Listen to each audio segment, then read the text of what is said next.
Efforts to stop Russia from interfering in U.S. elections come from two of the most secretive parts of the U.S. government, the National Security Agency and Cyber Command. They work side by side at the same sprawling campus in Fort Meade, Maryland, where the NSA monitors foreign communications, while Cyber Command takes action in the digital realm.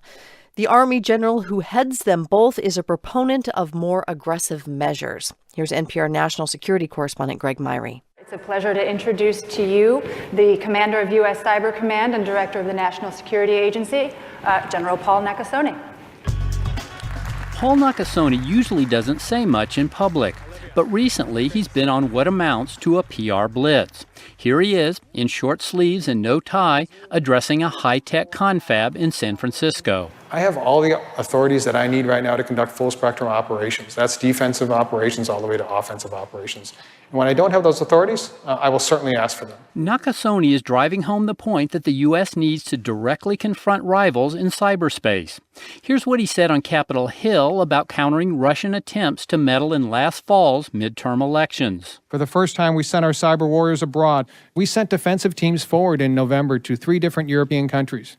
That's acting outside of our borders that impose cost against our adversaries. Over the past decade, the U.S. has been wrestling with the question of how to deal with cyber attacks. What's the proper response when China steals high-tech secrets from a U.S. company? Or when North Korea hacks into Sony because that country doesn't like a satirical movie about its leader, Kim Jong-un?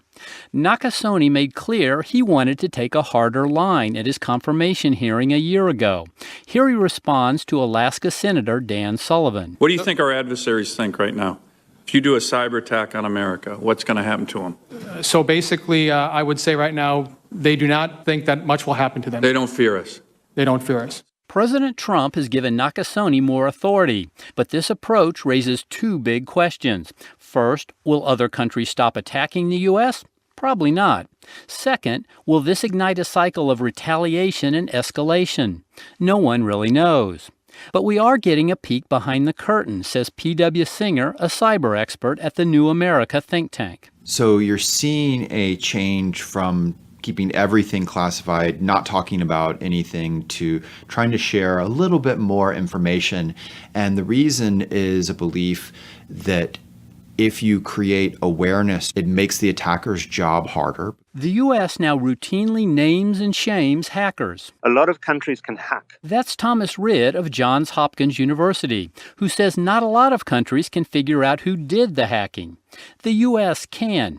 Robert Mueller's team indicted 25 Russians for election interference by name and with details that could only be obtained by hacking their computers. So finding out who hacked you, finding the evidence, and then assessing the evidence in a professional way, the attribution capabilities, these are hard to develop. The NSA took another unusual step recently, making one of its own software programs available to the public for free. It's called Ghidra, and it reverse engineers malware that's been detected in a computer system. Now, anyone can download Ghidra to analyze malware and figure out how best to combat it.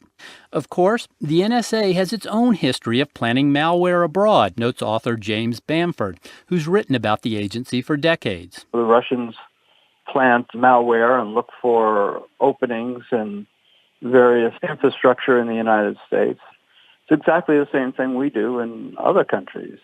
It's not necessarily an act of aggression. It's just normal espionage. Whatever you call it, Nakasone says it's here to stay. I think this is a new normal. It can't be episodic. You have to be involved every day. You have to be aware of what your adversary is doing. Planning, he says, is already underway to protect the 2020 elections. Greg Myrie, NPR News, Washington.